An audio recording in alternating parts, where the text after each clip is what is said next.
And now, a word from our sponsor. It's me, Brendan, the -31st Doctor. Of course, in my day, the TARDIS wasn't shaped like a police box. It was a pub, and it never left the fucking thing. Brendan's time-travelling tardy box pub, where we cater to your every need. For the timeless child, there's a half of mild, and the middling monk, there's a Sauvignon Blanc. And if you're Alsarian decider, I'll have a bottle of pear cider. Come on down to Brendan's time-travelling tardy box pub.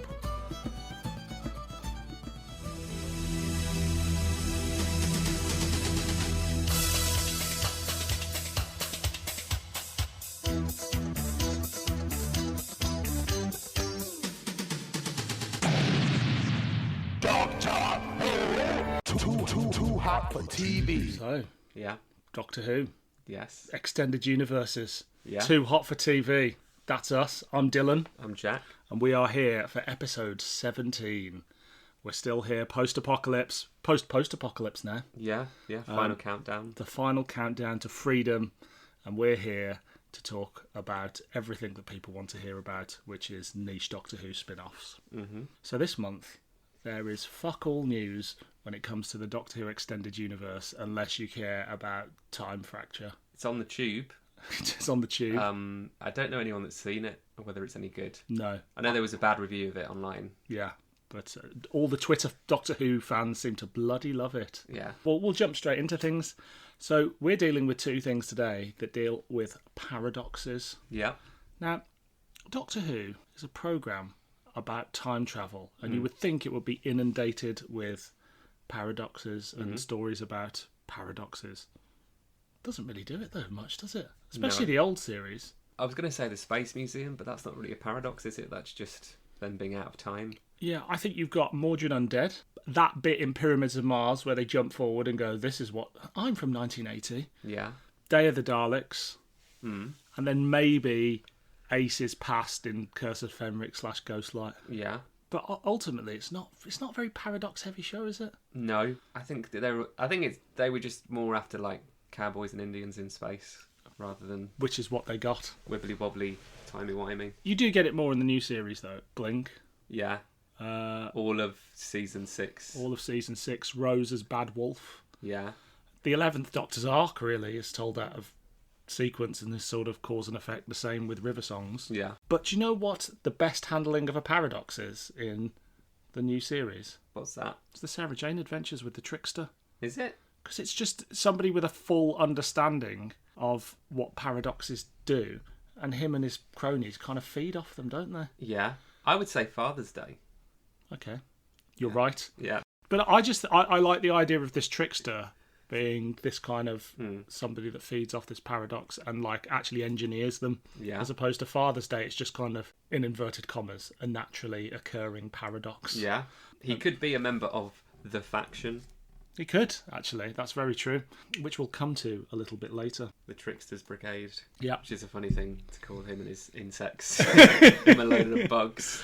I'm going to start a band called the Tricksters Brigade. Yeah. We're going to be a bit like The Move. Yeah. It's like, where's my brigade?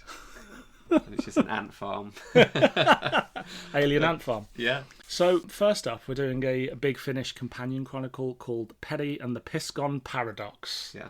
This was released in January 2011. A Christmas Carol had just been broadcast. The 5th season of the Sarah Jane Adventures was announced. In fact, the producer said they already had 3 adventures sitting on the shelf. This was obviously before Liz Sladen had died or anybody knew she was ill. So everybody was expecting to return with the last couple of stories. Torchwood Series 4 was announced, entitled The New World, which later became Miracle Day. K9, the series, that classic series of adventures, was broadcast on Channel 5. The comic strip running was The Professor, the Queen and the Bookshop. The complete 5th series had been released on DVD, as had the 3rd series of the Sarah Jane Adventures. Big finishes were A Death in the Family. The companion chronicles that month was called A Town Called Fortune, with the 6th Doctor and Evelyn. And the 8th Doctor release was Resurrection on Mars. And the Bernie Summerfield release was Year Zero. That's what else was out at the time. It's a lot of Doctor Who. It is a lot of Doctor Who. We get a lot of Doctor Who now. Yeah. I know we don't get the TV stuff, but Big Finish must do 10 releases a month. Yeah. Plus all the other bits and bobs that come out there. I keep forgetting that Doctor Who is on TV. Yeah, I just think it's some niche audio or comic that we listen to. It'll be back one day for a bit. With Ollie, is it Ollie Alexander? Ollie Alexander. I always want to say Ollie Murs, but it's not him. Yeah. You think he'd make a good Doctor Who? When you see him out of his like pop star gear, he actually looks quite stereotypically what people like after Matt Smith. He looks kind of quite close to what people think the Doctor is.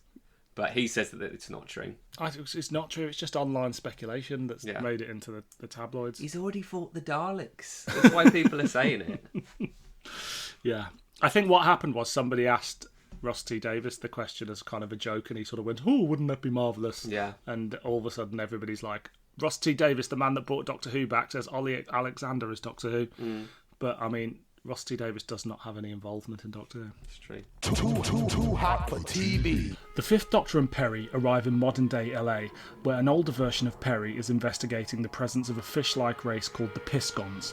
Older Peri informs her younger self that she did indeed marry her high school sweetheart and have children together exactly as they had planned to. The Piscons have discovered that the souls of their dead kin are reincarnated into human form on Earth and are here to reunite with their loved ones. One particular Piscon, Zal, has concocted a diabolical scheme that will force the Doctor to stop his plan and kill him, allowing Zal to be reunited with his dead wife, the Piscons being unable to commit suicide by their own hand. When the Doctor finally confronts Zal, he refuses to take his life, but older Peri does the deed herself. Younger Peri discovers that her older self is in fact not married and doesn't have children. She vows never to turn into the cold careerist her older self appears to be. In modern-day LA, Dr. Purpa Gillian Brown is a relationship counsellor with a successful tabloid talk show who meets a strange man in a multicoloured coat who claims to know her. The Sixth Doctor soon learns that Peri only has memories of her first meeting with the Doctor in Lanzarote. The Doctor and Peri inadvertently run into the Piscon plot that his fifth incarnation was embroiled in, and causes the accidental death of Zal before he can encounter the Fifth Doctor. To unravel the paradox, the only way to protect the web of time is for the Doctor to dress up as a fish person and act out Zal's role in events. Older Peri meets her younger self and contrives the narrative that she is a secret agent and the myth of the Piscon reincarnation. Older Peri fakes the death of Zal, which is in fact the Sixth Doctor in a costume, but is disheartened to see she has made herself the villain in her younger self's eyes. Older Peri reveals the abuse inflicted on her by her childhood sweetheart, and her seemingly showbiz lifestyle in LA is in fact her way of helping others and building a better life than the one her younger self can ever know of. Too hot for TV. Peri and the Piscon Paradox is a story about Peri. Yes, it is. What do you think of Peri as a character in the TV series? Well, she's very pretty, but I'm not that. I've never been a big fan of her. I like her in Trial of a Time Lord. I think that's only really when she's actually kind of quite believable and human. They start dressing her like an actual human being and not like a Barbie doll, and she just relaxes a bit more, and they're much more friendlier as a couple. Yeah, I mean, she is badly served in certainly her first series, or her first season with Colin. Obviously, she has the two stories with Peter Davison, and you know she's stuck with this abusive, which we'll get to later in this abusive partner who, like in the first story they have together, he beats her up. And is just, you know, it's regenerative trauma or whatever, but it's never really fully kind of explored. And, you know, she's constantly tied up and taken hostage and just, like, perved over by all the villains. Yeah. Like, there's this weird sexual relationship that all the villains seem to have with her. Like, it's really, like, Eric Saywood's fucks up. And as you say, it's only really the mysterious planet where you're like, oh, this is a nice relationship between two people who like each other's company. Yeah. And you hope that they've kind of had some therapy in between and come back and they're now like, we're best mates. Yeah. The Companion Chronicles range. How do you feel about them? I love them. Like, I really got into them because I thought this was the time when I lost interest in the main range of Big Finish. I got back into it, I think, around the Death in the Family and kind of followed through a lot of stories there. But then I kind of fell out of love with it, and so the last range that I consistently listened to with Big Finish was the Companion Chronicles, and I kind of gave up shortly after it ended because I really liked what they were doing with the William Hartnell releases by Simon Gurrier, He did some really creative stuff with that. So I'm a big fan. I struggle with the Companion Chronicles. This is the only negative thing you're going to hear me say about this release.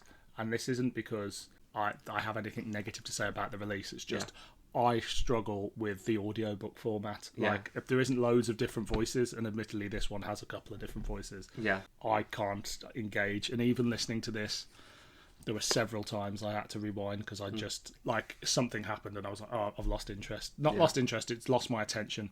That's not to say that this isn't brilliant and that other things in the range were, but it was a slog for me to get through it in a way that I doubt it was for you. So let's talk about this. This is a Peri-centric story written by Nev Fountain, who is Nicola Bryant's partner.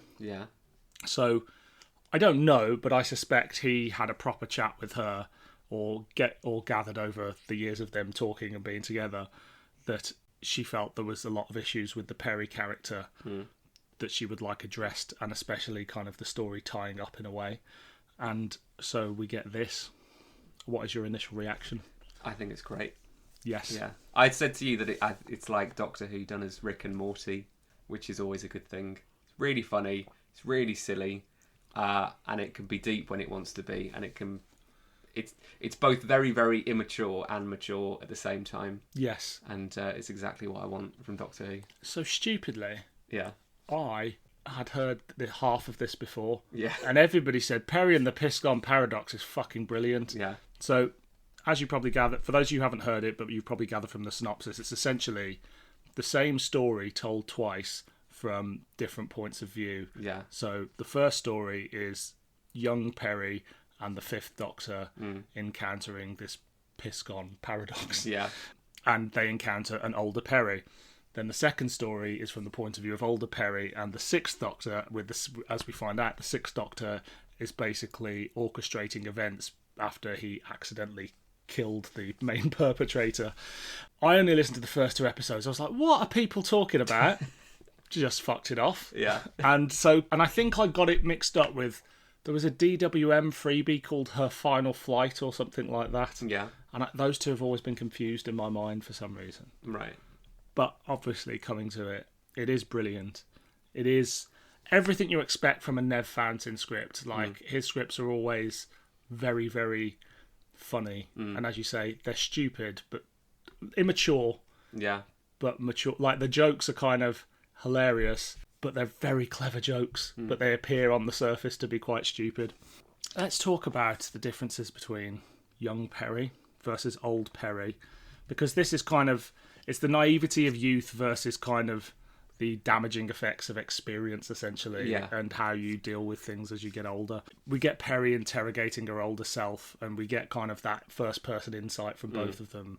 So what do you think about the destiny of Peri, I guess you'd say, in this? Yeah. Well, it's set in LA, and older Peri's had a nose job, and so she's set up to be this kind of very cold, cynical careerist woman for the first episode, and Peri's just seemed to be a very like idealistic and very kind of righteous. So you're kind of on her side, and you can get it. Like, it'd be odd if you met your future self and you saw that they'd had plastic surgery. Yeah, it'd be quite odd.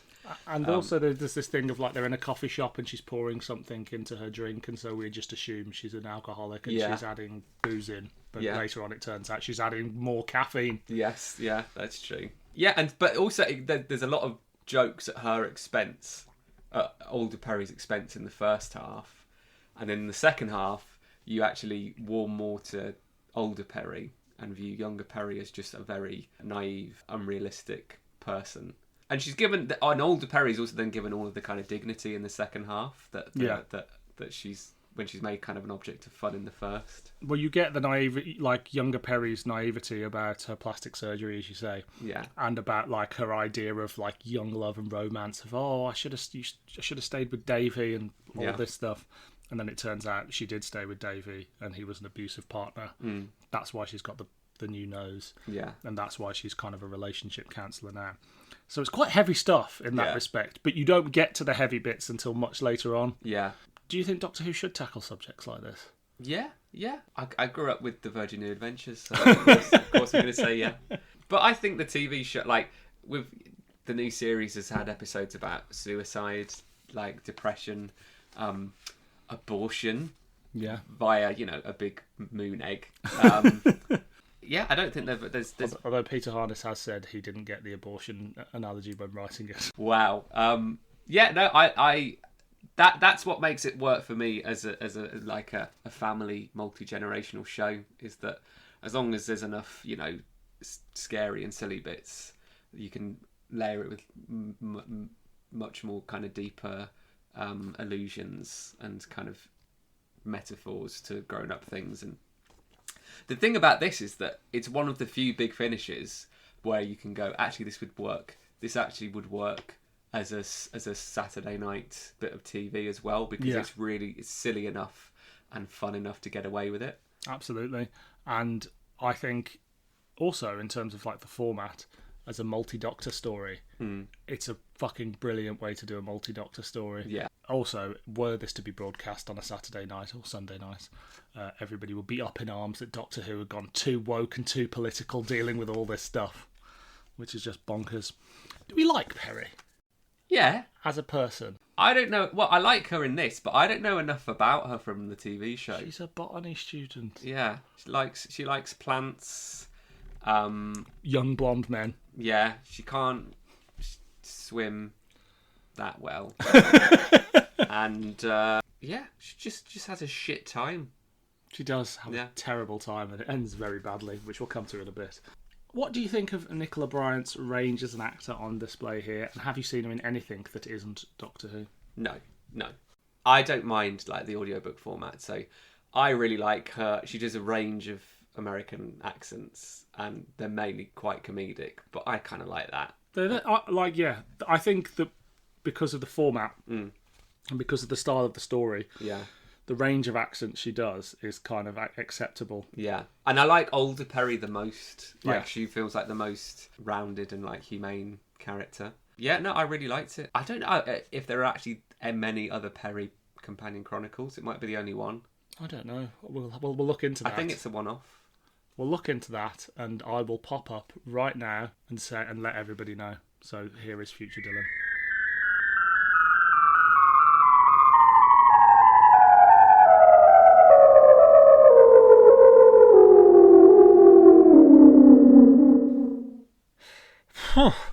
That was unpleasant. I fucking hate travelling economy.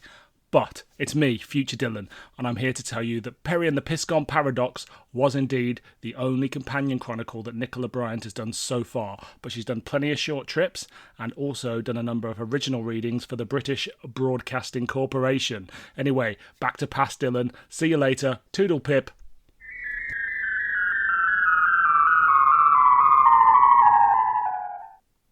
Thanks, Future Dylan. So... He's had plastic surgery. It's true, I've got a new nose and massive tits. When I was a kid, Nicola Bryant was on TV in a programme called The Biz, and she played a dance instructor, so I've seen her in that with a normal accent. She was in Blackadder's Christmas Carol. She was. Yeah. Playing quite a silly character, as everybody in Blackadder is. And obviously I've seen her in one other non-Doctor Who show, which is The Stranger. Yeah. Where she is playing a character called Miss Brown to Colin Baker's The Stranger, and in no way, shape or form is that Doctor Who. Yeah, that's true. She does have an English accent in that, though. Yeah. I wonder whether... Would she be more likeable if she didn't have to put on an accent in the part of Peri? Does that make her a little bit whinier? I don't know. I mean, I think that she's playing a whiny teenage American girl. Yeah. Do you know the whole thing that Nicola Bryant, John Nathan Turner, was so paranoid that he didn't want the press to know that she was actually English, so she had to speak with an American accent in like public, like on like conventions and things for years, or for a few months. And he didn't want anybody to know that she was married. Yeah. So she had to say she was single. Yeah. There were no American women in the UK in the 80s. We imported them all in the early 90s, along with cross trainers. Yeah. What do we think about the Doctor and Peri's relationship and how it's presented here? Which Doctor? Both. Well, Fifth Doctor, it's... I do like them together in the Caves of Androsani. Yeah. Even though they're both out in a shit time there. Yeah, the Sixth Doctor and Peri. I don't know what the fuck's going on there. It's really it's really odd. Well, she sums it all up, doesn't she? In this, with cute blonde guys have a habit of turning into unstable, violent guys real quick.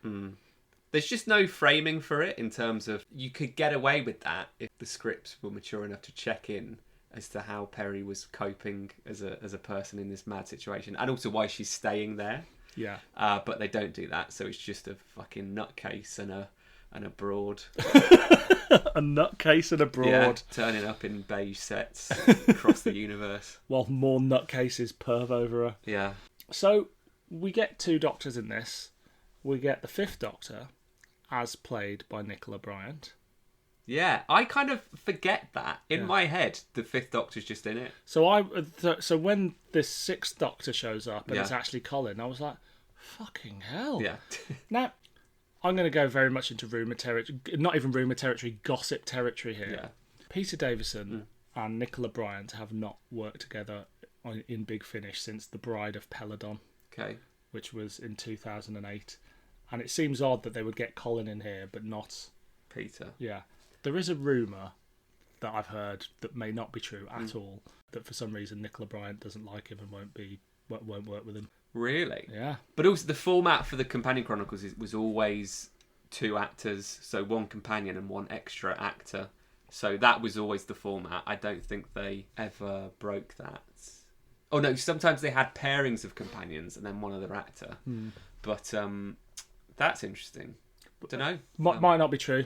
Yeah. Might not be true. What I would say is it does show you the 2 Doctors have very similar dialogue, so it is in the performance. Do you know what I mean? Like, you can hear the 5th Doctor a little bit in what Nicola's doing, because she's obviously studied the performance. But when you've got one writer writing 2 Doctors, you suddenly realise that actually most of it's in the performance rather than the characterisation.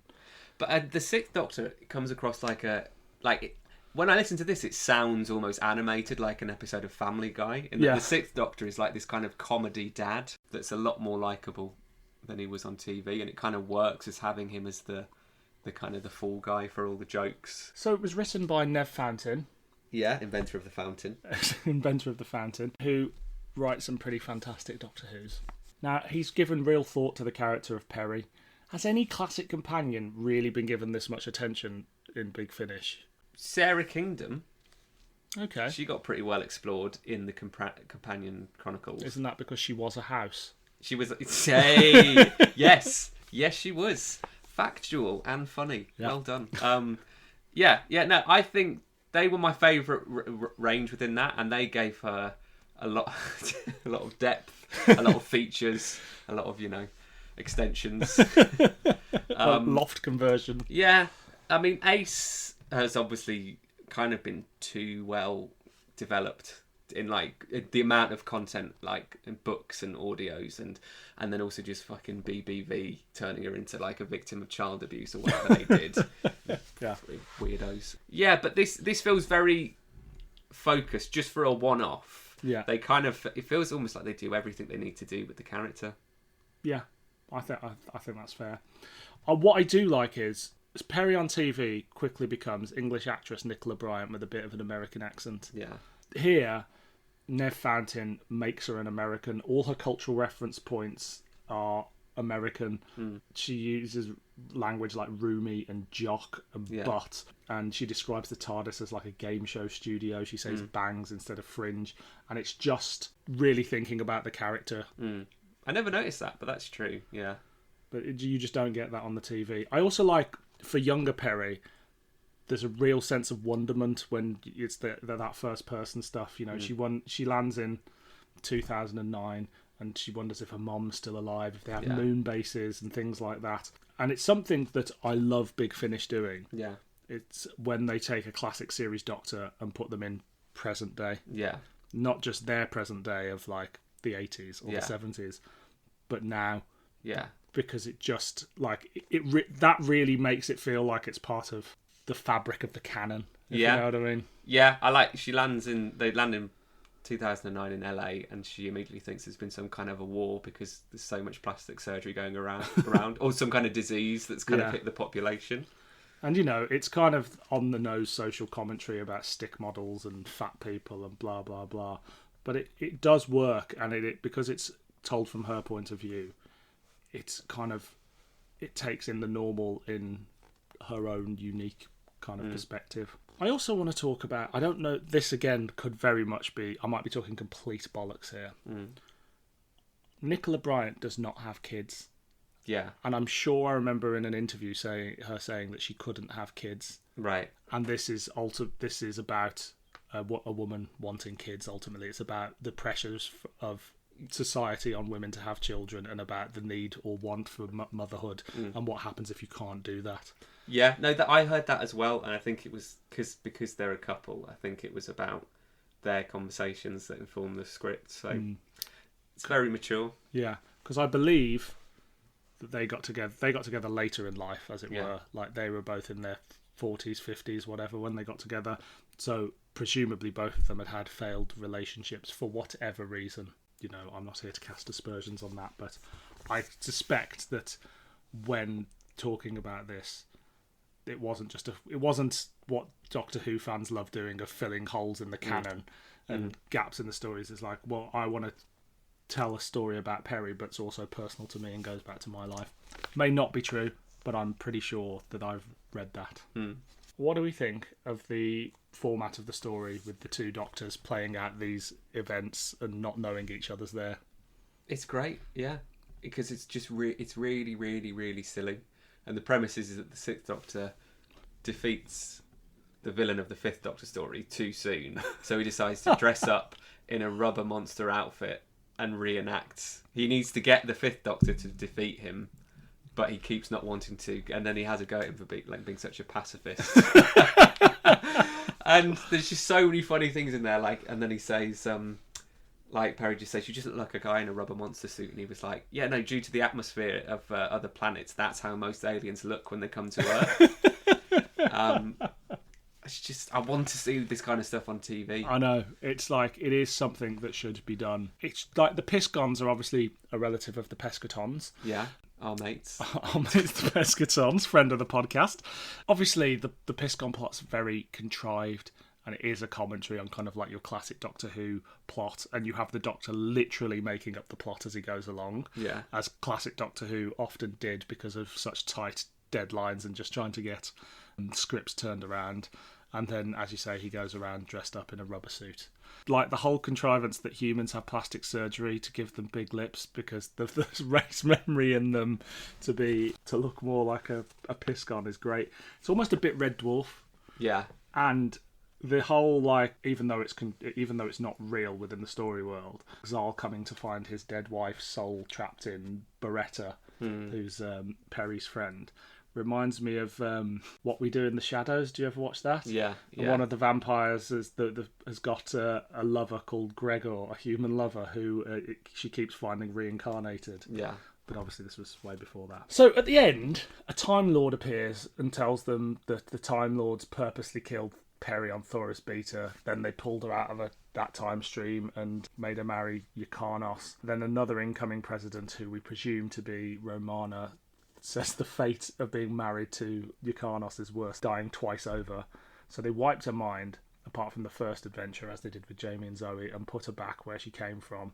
And so she was taken out of time several times, so there was no temporal shortage when the two Peris met. And I think they also mention an adventure involving all the Doctor's past selves, which I'm assuming is Dimensions in Time at this point. Yes, I guess it would be. Unless it was the Grace or the... No, it wouldn't have been. Dimensions in Time. Canon. It's canon, guys. It's canon. So that's kind of the fan wank bit. Yeah. And you're like, oh, that explains it all, because my nerdy brain needs to put those things together. So there were 5 Peris in existence in total. But what's lovely is that Peri asks, you know, when the Doctor says he's going to try and sort it out, or the Time Lord say they're going to try and sort it out, she says, does this other Peri, the one that's married to Yrcanos, have kids? And they say yes. And she's like, well, that's it then. Let's leave it at that. Which I think is a really lovely way to end it before it's spoilt with the world's most terrible joke. We'll always have Peris. I don't get that. We'll always have Paris. Casablanca joke. That's silly. So stupid. Because she has a chat show in it that's called Warrior Queen Yes. as well, which is quite a good pun. Well, 'cause the idea is that all of the different lives reflect each other, and that there's echoes of them. So, yeah, her chat show is called Warrior Queen. Although I would have called it Perrier. Perrier. Like Perrier water. Perrier. Yeah, but that's got nothing to do with Yucarnos. I know, but it's a TV show. Maybe not. Is there anything else you want to discuss about this? No. Clangs or bangs? Clangs. No, it doesn't. Oh, no, bangs. It's, You bloody idiot. it's a banger. It is a certified banger. Too hot for TV. So before we move on to the next bit, I have a little thing I want to share with you. Is it a live feed from Lawrence Miles? Yes, he's here. On Strangers in Space, Yeah. which is another Doctor Who podcast, they have a feature called Logan's Look. Okay. Logan's Look is a young child's thoughts on Doctor Who Yeah. as he watches the whole series in order. Yeah. And his dad just sends them in, and it's very insightful. Yeah. I've got a new version of this called Daisy's Dip. Yeah. My girlfriend Daisy has been watching for the first time Doctor Who, the new series from Eccleston through. So she often sends me voice notes as she's watching them. I didn't even ask her to do this. I'm not sitting her down to do it. She's doing it of her own free will. Yeah. Disclaimer. Yes, no one is being held hostage in this situation. Yeah. And I played some of them to you, and you thought they were quite amusing. So this won't be for every episode. I found it amusing. So here are her thoughts on The Stolen Earth. FYI, she has some amusing, in inverted commas, nicknames for some of the characters. So Captain Jack is Captain Flapjack, and Sarah Jane Smith is called Crusty Lips. Very distasteful, R.I.P. Sarah Jane. But there you go. That's what she thinks, she's got crusty lips. Flapjack, crusty lips, everyone, babe. Oh, this is a big one, isn't it? This is a big one, I can tell. This is a big one. The minute that Catherine Tate turned up in that wedding dress, I was like, nah, taking it too far, ruined a beautiful moment. Who knew? Who knew that I'd now like her and that Rose and Martha can fuck off? Who knew? It was a revelation to us all. I can imagine you watching this one and your mind being blown by seeing them all again. Also, just a bit of information for you. The people that are with Jack and the people that are with Crusty Lips, they're the people from their respective spin-off shows, so you haven't met them before. God, so many. What a multifaceted TV show, isn't it?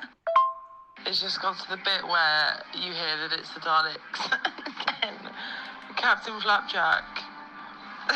He like grabs them both and kisses them. And I can just imagine him being like, nah, I can't do anything about this. Let's go and have sex.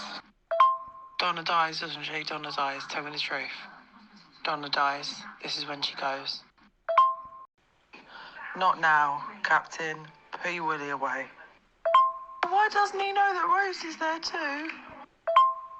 That may have got a little tear in my eye. Ugh, what the fuck is that?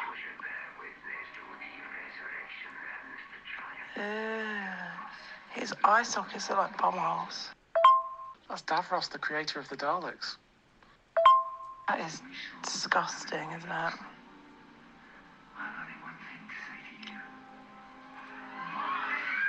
Babe. Babe, she's there.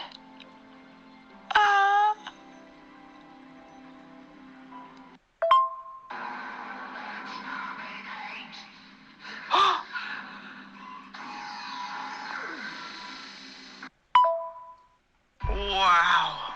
10 out of 10. 10 out of 10, babes. No questions asked. Too hot for TV. We interrupt this podcast with some exclusive news.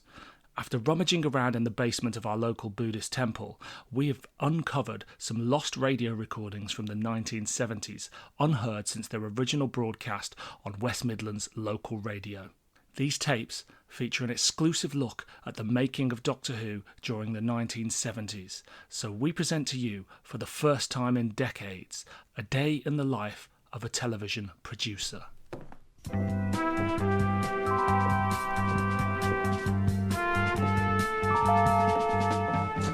My name's Barry Letts, and not many people know that I'm a brummie, but I am.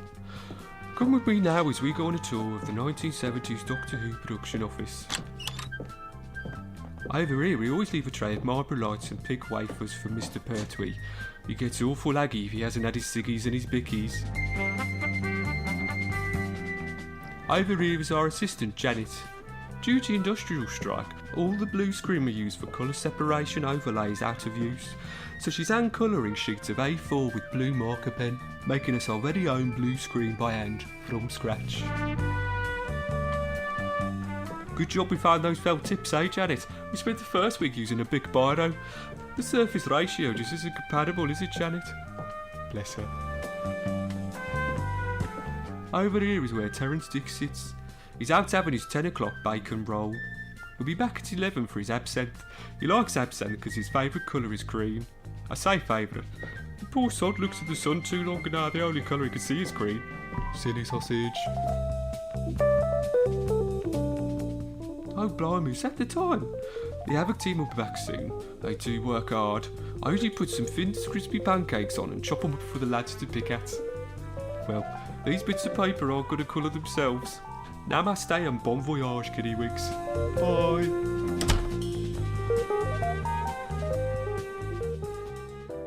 Too hot for TV. Next up, we're doing 2 issues, the only 2 issues, of a comic about Faction Paradox.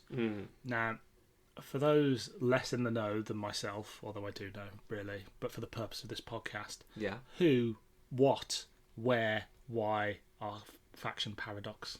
Exactly. Good, let's move on. Faction Paradox are a time-travelling voodoo cult. They're known for wearing bone masks. Yeah. And they revel in creating paradoxes I don't know what to do, but they just like to do them. They're just like, everyone's got to have a hobby. Yeah. They like to play with time to their own advantage.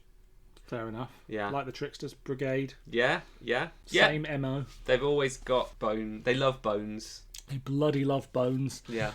Where did they first appear, and what are your experiences of them? They first appear in the Virgin New Adventures book, A Christmas on a Rational Planet, which is one of the towards the end of the range. They appeared there.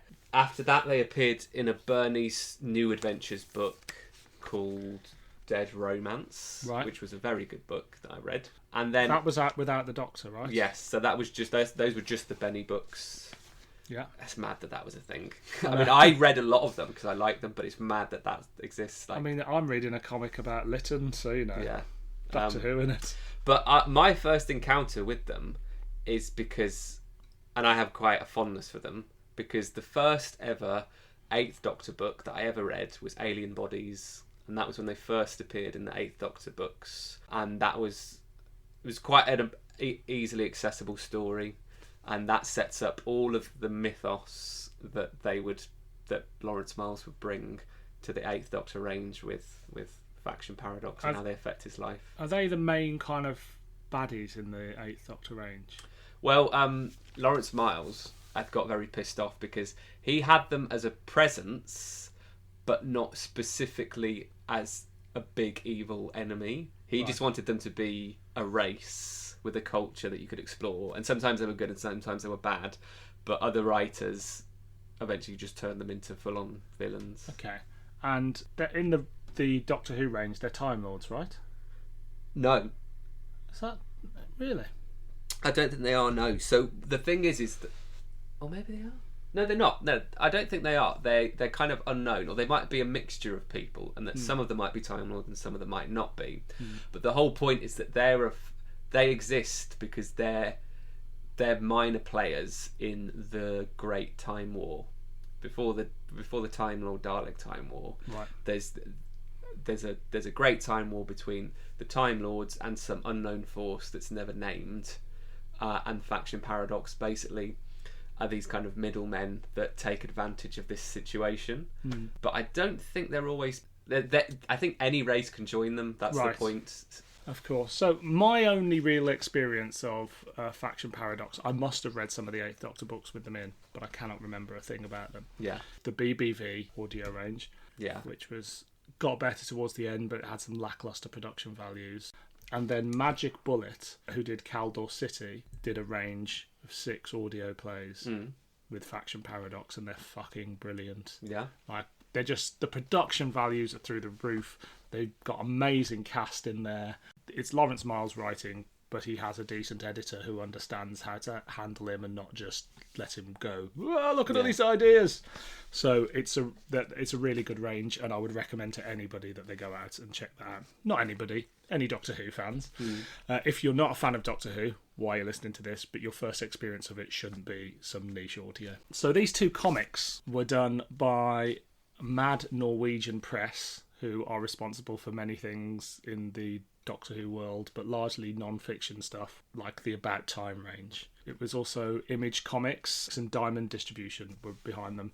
So issue 1 was released in August 2003. At the time, the Doctor Who magazine was boasting Richard E. Grant is the Doctor, as Scream of the Shalka was announced. This morning, we're asking if Shane Ritchie would be playing the new Doctor Who. No, he wouldn't. The final Tellus novella was announced as having the Daleks in it with the Dalek Factor. The comic running was The Power of Thories. The DVD was Earthshock. Big finishes out that time. Creatures of Beauty. The Bernie Summerfield released The Mirror Effect. The past Doctor book was Loving the Alien, featuring the 7th Doctor and Ace. And also out at that time was the Faction Paradox BBV audio, The Year of the Cat. The second issue was October 2003. Zagreus had just been recorded. Lorraine Heggessy had said in the press how she wants to bring Doctor Who back to Saturday evenings, but she believes there to be rights issues, so the BBC I cult team looked into it, and it turns out there wasn't any. So that is essentially the beginning of the genesis of the new series. The comic strip at that time was The Curious Tale of Spring-Heeled Jack. Big Finish had just released Sharda. The 2 Doctors was out on DVD. The 8th Doctor book was The Last Resort. Big Finish also released Project Lazarus. BBC Books released Timeless. Sympathy for the Devil, the Unbound story had just come out. And another book called Jupiter's Legacy. So this is like the tail end of the Wilderness years. Yeah, it's also the peak of when I could actually engage with all of these different ranges. So I've listened or read so many of those. Really? And it's just bizarre because obviously I actually don't listen to Big Finish really, except for this podcast, or I don't read any books. Out of those ones I've mentioned, are any of them ones that stand out that you remember that you liked? Yeah, well, Project Lazarus was a good multi-Doctor story. Yeah. Timeless, that was an enjoyable book. Sharda with the 8th Doctor was good. It was all wonderful. Creatures of Beauty. This is kind of peak me. Creatures of Beauty was Nicholas Briggs, wasn't it? Yeah, when he was good. Wow, Jack. We're not having any anti-Nick Briggs agenda on here. Go listen to On the Time Lash if you want that. I'm sorry, lads. Creatures of Beauty was the one where it was all out of order. Out of order. I remember that being quite good. I'd like to revisit that at some point. Too hot for TV. In the late 18th century, a meeting of foreign dignitaries is taking place in the heart of London. A large woolly mammoth is being presented as a diplomatic gift, and in attendance is Mother Francesca, representing the time-travelling voodoo cult Faction Paradox. A ritual hunt is to take place, with many other strange and otherworldly creatures at large in the capital, whilst a young servant girl named Isabel and her master guard over a strange being that cannot be trusted with bones. The prisoner is revealed to be a member of the Mayaki, a Polynesian warrior tribe long extinct, which through obtaining a monkey leg is able to break free of its ritual bondage. Isabel goes in chase of the warrior, whilst bodies begin to crop up around London, and Faction Paradox makes its bargain to claim London as the new home of their empire. Too hot for TV. The first thing with this Faction Paradox comic, in true Faction Paradox style, it was never fucking finished. Yeah. So as you will have got from the plot, we don't know where it was going to go. Let's talk about this world created by Lawrence Miles. How does this comic book version compare to the other versions you've experienced? Is it on brand? Is it in keeping with the Faction Paradox you know? It is. It's a version of Victorian London where, or it might be earlier than Victorian. It's got the people with skull masks talking about time and events and the web of time and things like that. And they look fucking cool. They look cool.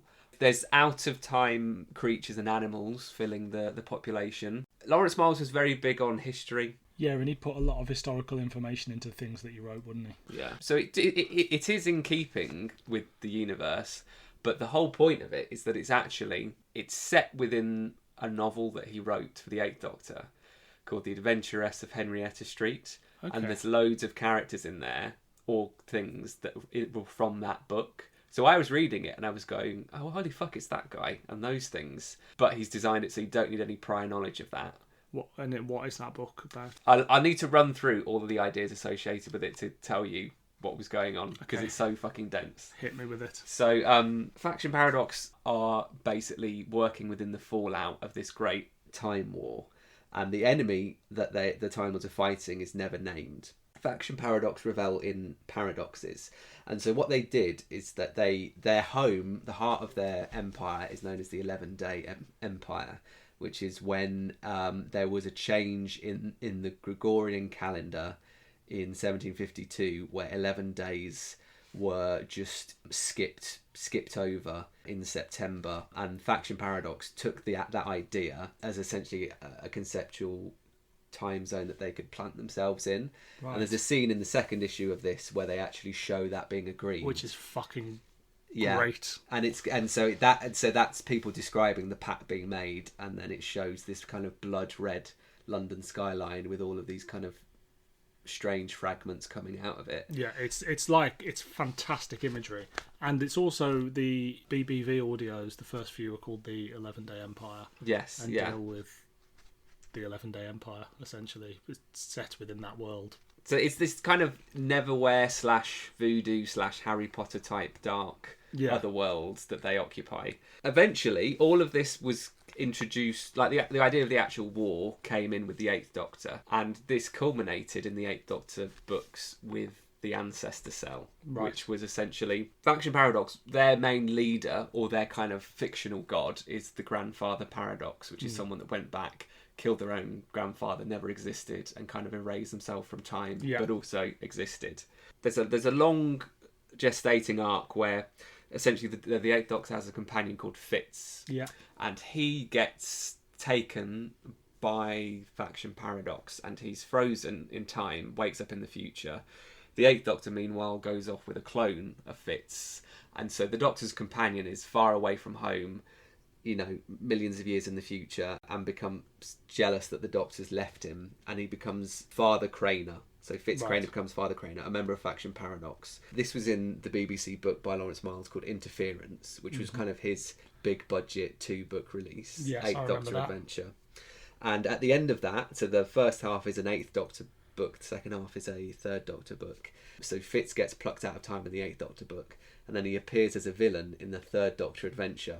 And he's so overcome with bitterness at the Third Doctor that he shoots him early, and he regenerates into the Fourth Doctor early.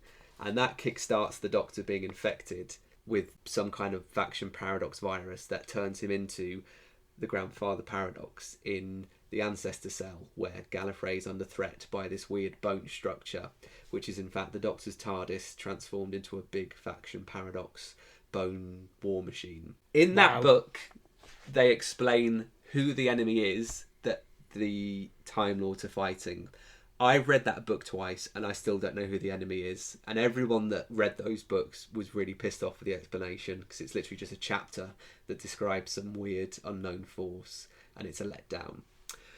The fallout of that is that the Eighth Doctor loses his memory and spends his time on Earth for a few hundred years.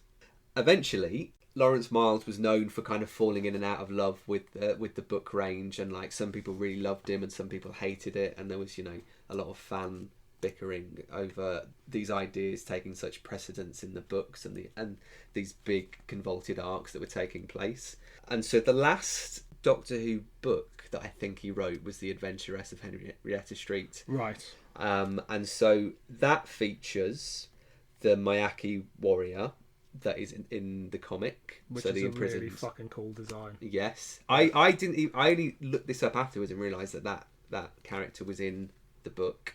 The comic features pages of text where it describes other things in the universe. Yeah. And one of those is the rat catchers, which are these people with kind of hoods with like pentagram stars on the hood, and they're there as, I think, like secret agents that also dabble in the occult.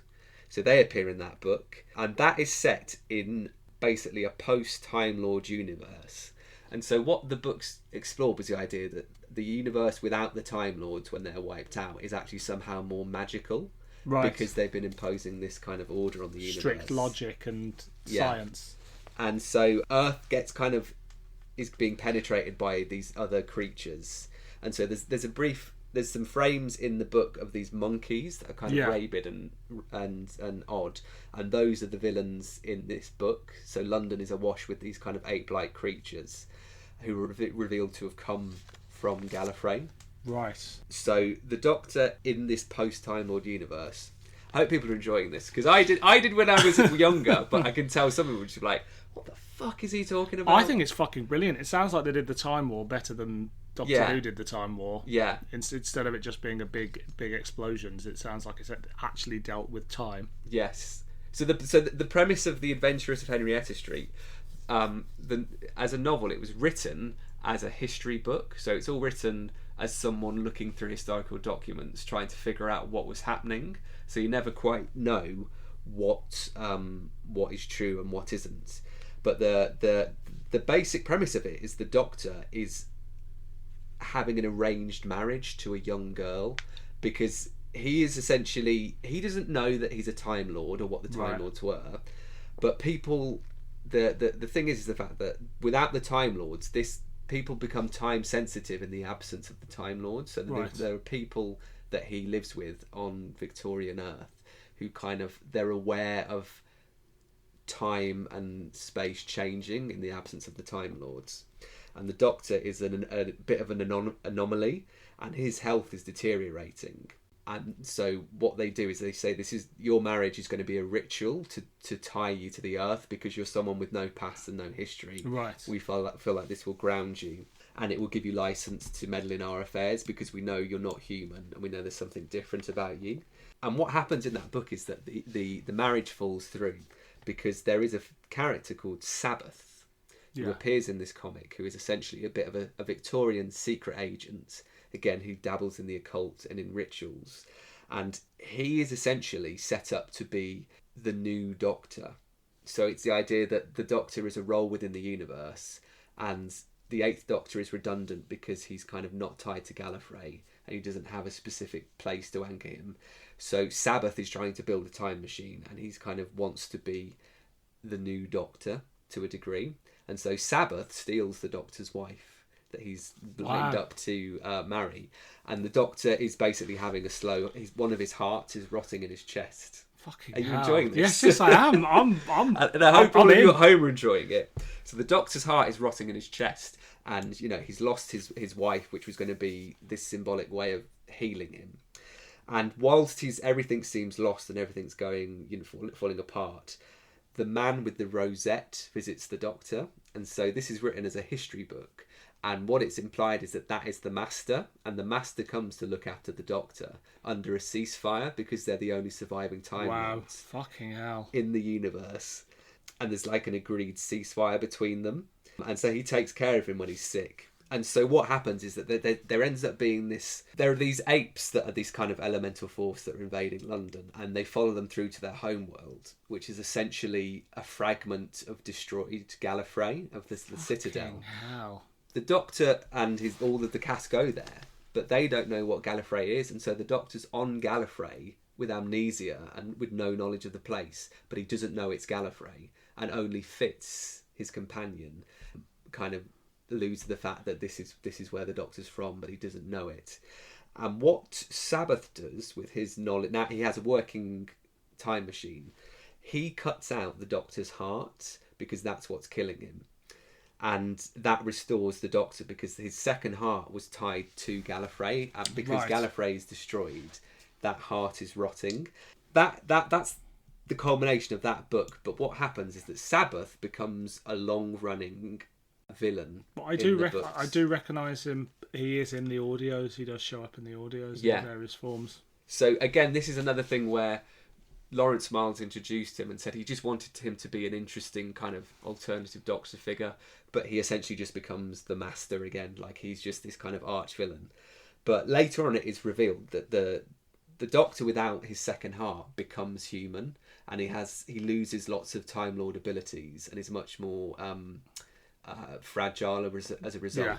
But you then discover many books later that Sabbath has put that heart into his own chest because it allows him to time travel and be time sensitive. Fucking hell. And then eventually he just ends up having to have it removed and destroys it. And that heals the Doctor, which allows him to grow a new heart and restores him. That is a fucking... I mean, Jesus. Yeah. And people thought Moffat's Doctor Who was convoluted, which basically does a lot of that stuff, but badly. And for one final thing, all of that is resolved in Lance Parkin's The Gallifrey Chronicles, in which it's shown that the Doctor is amnesiac because he downloaded all of the Matrix into his head. Right. So all of the memories of dead Time Lords are within him. And so that sets up for the idea that he can restore Gallifrey with that. And it's all kind of tied up. Wow. Well, fuck me. That was a history lesson in Doctor Who there. So, I mean... How'd you like them apples, huh? How'd you like them apples? That is very convoluted, but sounds epic and exciting. And I know I've read some of those books. Yeah. I definitely read The Burning. I definitely read... you read The Ancestor Cell? The Ancestor Cell. Yeah. The Gallifrey Chronicles, a few other ones. I think by that point you were deep in this and I wasn't so much, but you'd say, read this one. Yeah. The writing quality really varied. Sometimes it was really dense and sometimes it's really easy to read. But So I have this thing with Miles that he's a fucking great writer. He's also a man with a lot of issues, as has been, well documented elsewhere. And the world he creates each time is always full of beautiful dialogue, and it's bloodthirsty and it's real and it's tangible, but it's also quite magical and seeped in this pseudo voodoo, and it's Mm. always, in this case, there's lots of striking imagery. Like the comic art is really well done, but I find he over embellishes. There'll always be like and this is a thing that does this, that does that was grown in the thing. And even in this comic, you get these pages of just dialogue where he explains about stuff that actually you don't need to explain. Yeah. I've got all this knowledge that I bring to reading it, but the fact is that I think that as an introductory comic to a new universe, there's just too much stuff going on. There's too many characters, and it loses focus of the story is just too broad. And I like that the character of the servant girl as a kind of a way into that world kind of works. But when he introduced Sabbath, I was like, that's great, I remember him. It's totally pointless introducing him now because we haven't got to know the other characters well enough at that point. Like, if you're someone who picks up this comic because you're like, oh, that looks interesting, the world is almost too established, even though it's trying to not be, for you to kind of penetrate it, really. Like, as you say, if you follow that servant girl it's all from her point of view, you've got a real chance of bringing in new people who are just comic fans. Yeah. But as it is, this is just an established universe. Which is a shame. Because there is a world where this is a successful comic range. Yeah. Mad Norwegian Press may not be the biggest publishing company, but Image Comics are the third biggest publisher of comics in the world. Yeah. They did The Walking Dead, The Crow, Battlestar Galactica, Invincible, Spawn, Tomb Raider, loads of things. So they obviously saw something in this that went, fucking hell, we could sell this as a range. And Diamond, the distributors, are the biggest comic book distributor there is out there. So they're obviously going for, we're going to try and penetrate the comic market, but it doesn't happen. Yeah. And so Jim Calafor was the guy who did the art, and he's worked for Marvel, DC. He's done X-Men, Iron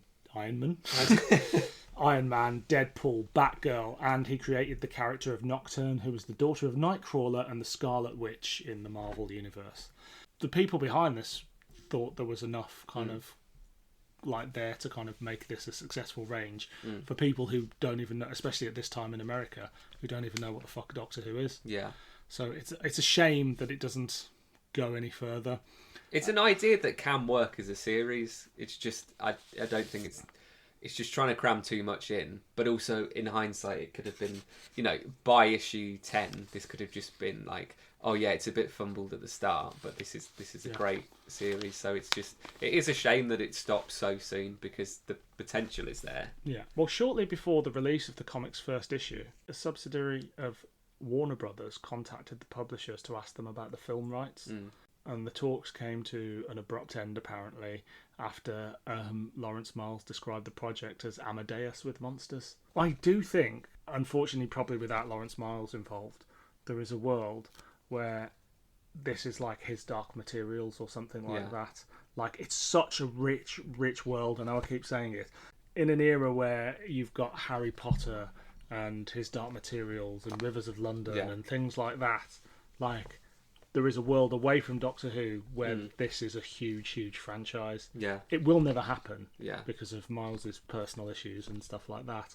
And I think any momentum they had is gone. And now, unfortunately, I mean, great that it's still going, but it's very much, it's going as, you know, some niche books based on, that come from very small indie presses who are doing amazing jobs at keeping the franchise alive. But it's for Doctor Who fans. Yeah.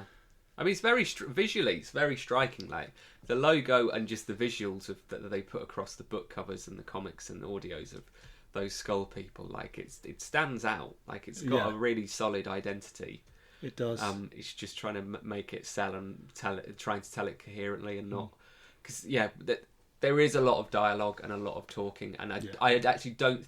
I like him as a writer. But I think as a comic book writer, it's not his strength. So there's a couple of key visuals that are good, but it's just, you know, there's a point where it's like there's not enough movement or there's not enough action to it. But and also it's intercut with pages of prose. And do you know what it made me think of? It made me think of Douglas Adams in the way that the Hitchhiker's universe is full of lines about other species and other ideas and loads of things like that. And not only that, but then it goes to the guide that goes into deeper passages about that universe. Yeah. But it's all comedic and it's all light. And so you don't listen to those bits in Hitchhikers and go, oh, I wonder when that's going to come in. You just go and go, oh, that's quite silly and funny. This is steeped in detail and you're just like, well, this is actually distracting from what I was enjoying reading the comic. Yeah. So there's references in the comic and in the text that's in the book where you just go, that sounds great, when's that going to turn up? And really it's just, you lose track of who you're following, what's happening, but you just know there's lots of cool stuff in there. I also think, I do wonder, I know some of this is Lawrence Miles just needing to share all the information he has about the universe, but I do wonder how much this tech stuff in there was a cost-saving exercise. Because obviously it's a lot more expensive to print full colour panels and get them, you know, drawn and everything. So I was really surprised. The second issue is longer than the first, but the first issue I was like, oh, I'm halfway through, and actually 2 pages later I was done. Yeah. And then it was all other things. And also in there you get the letters page. Yeah. Which has, because nobody's written in yet, because it hasn't been released, Lawrence Miles writes a letter and it's quite a sad little letter because, you know, he talks about where he wants to take the range and hopes that it'll be this big. He writes a letter from the perspective of him in the future with the range being mildly successful. Yeah. Which is very sad for something that lasted 2 issues. Exactly. He says, it's uncool to do Faction Paradox comics and a resentment over the over-sexualized modern comics. And it's almost as to prove his point, there's an advert on the next page for something called Hellhounds that has a cover featuring a semi-naked woman. So, I can kind of see his point. And then it just sort of finishes, and you think, oh, I'm looking forward to reading that next, and nothing happens. According to Lars Pearson of Mad Norwegian Press, he said the reason the 3rd issue was cancelled was the current superhero domination of the market and Image's current restructuring and the immense cost and manpower involved in doing a comic when we could be doing something else. And he goes on to say it's virtually certain that the story will be completed in some form, which I imagine it was. But also, reportedly, Miles just lost interest in the project, which is a shame. Is there anything you would like to say about this particular story. It was a reminder of all the things that I liked in other bits of Lawrence Miles's work. I won't even rate this as a clanger or a banger. Yeah. Because it's unfinished. We don't know where it would have gone. It's an interesting setup that's a bit too convoluted. Yeah. But ultimately, we don't know where it was going to go. So it remains unrated in my eyes. Yeah. Unclangable and unbangable. That's it. Too hot for TV. Next time, well, we'll talk about the next 2 episodes. Yeah. Because next time we're going to do a commentary on Shakedown, Return of the Sontarans. This is mainly to give us a little break. Yeah. Because you don't have to do fuck all research to do a commentary. But after that, we're going to be back with a big episode. It's Daughter's Day. And we'll be covering our first book. Yeah. We'll be covering the BBC book Father Time. Then we'll be covering the 3 issues of the Miranda comic featuring the Doctor's daughter from Father Time. And only an episode of actual Doctor Who. What could it be? What classic could we be doing, Jack? Is it the Doctor's son? Yes, that's it. The Doctor's stepdaughter. That's it. We're going to be covering the Doctor's daughter from Series 4 of Doctor Who, starring David Tennant, Catherine Tate and Freema Asherman. So that'll be very exciting. So that's the next 2 months. Yeah. But until then, I've been Dylan. I've been Jack. And we are Doctor Who, Too Hot for TV. Bye.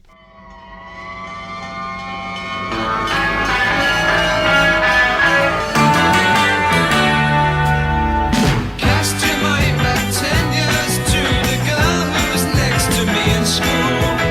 If I put my hand upon her leg, she'd hit me with a rule.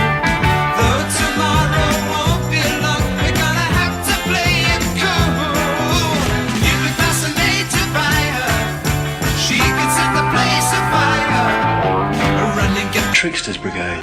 Tricksters Brigade. see the buildings start to really burn. Get the Tricksters Brigade. Tricksters Brigade. if you jump